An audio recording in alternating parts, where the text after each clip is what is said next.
or New York strip, this is what it comes from. Okay. Okay. So we're gonna make. Normally you don't braise this, but I wanted to show you how to clean a sirloin. Okay, so you know what it is. Okay. We're gonna make beef brajol out of this tomorrow. Okay. So we're gonna braise it in a nice tomato sauce, and you guys have recipes in your books, and we'll go over those later. Okay. But I wanted to show you how to clean this. Okay. So.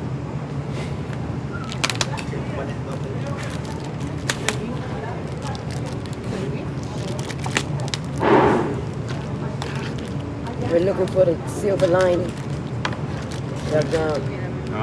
We're looking for the silver lining.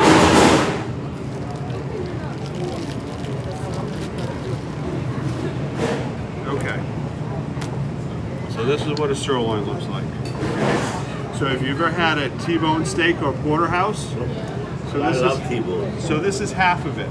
Okay. So when this comes off a cow, the bones are right here. Okay. And on top of those bones would be the tenderloin. Okay. So the difference between a porterhouse and a T-bone. Okay. Let me get this right. The porterhouse has a larger tenderloin in the vein end of the sirloin. So you see this?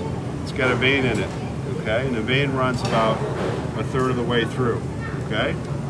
But you get a bigger tenderloin. In a T-bone, you get a smaller tenderloin, but you get the better part of the sirloin, okay? Because this tenderloin runs here, okay? So the big part of the tenderloin is going to sit right here. The thinner tail sits down here, okay? Okay. So this is called a 1x1 sirloin. Why does anybody think it's called 1x1? For this part, the width? No, this part right here.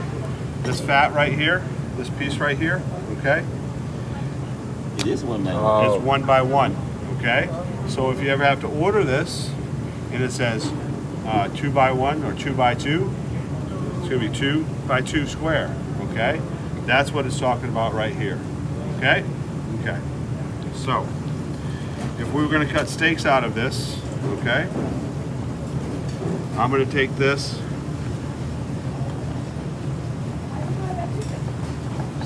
trim it down, so it has less fat here, okay? So when you get a New York strip steak, it's got about that much of a tail on it, right? That's the tail. Okay. Now you see this right here? It's called a strap, okay? If you cook this with that in there, say we roasted this whole thing. This whole thing is gonna cook and it's gonna go like this. Okay. Because this gets tough and it just pulls in. So we're gonna cut that out, okay? And you can see it right here, right? Okay. So we're gonna get right here, okay?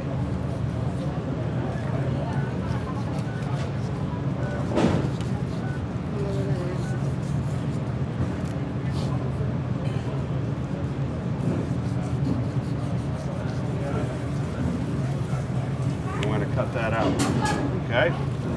So that little strip would cost this whole This piece, would cost yep. Yeah. You see how tough that looks? That piece is going to take that and it would just make it go like that. Like a rubber band. Okay? So same thing if you threw it on a grill, what's it going to do? It's going to make that tighten up, okay? So what am I doing again? So just like I talked to you about fish and everything like that, I'm putting this so I can work with it. Not this making me twist around, right? Okay? So now we're gonna, so normally, this has got a little bit better fat cap on it. Yeah. And we would trim it down, okay?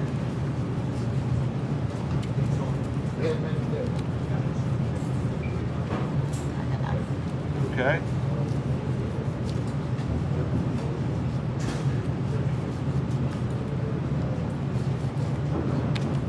Okay.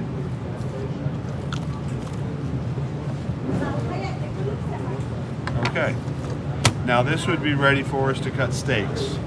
So when you go to a restaurant and you get a breakfast steak, it's normally the vein end.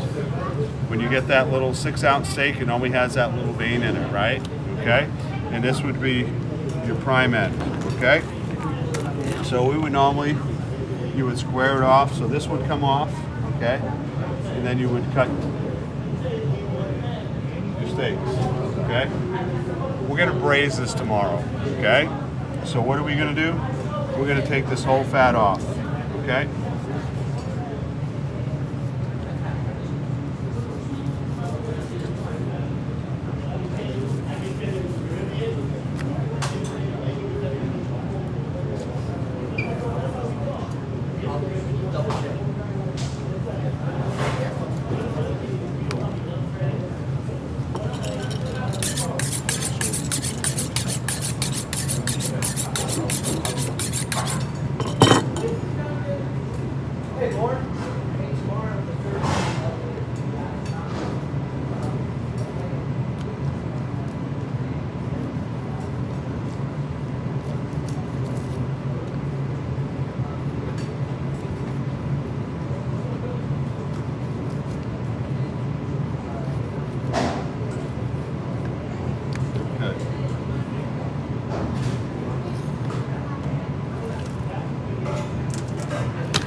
So that would be the last rib bone.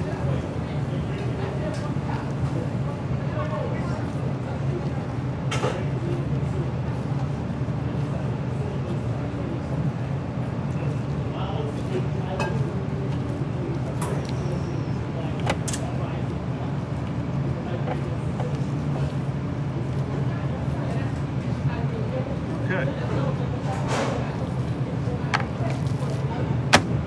There we go. A pretty clean sirloin. Okay? So now if I was cutting steaks, I said I wouldn't take that fat cap off, but I would have trimmed this back here. Okay? So for tomorrow's purposes, we're going to cut this into small steaks.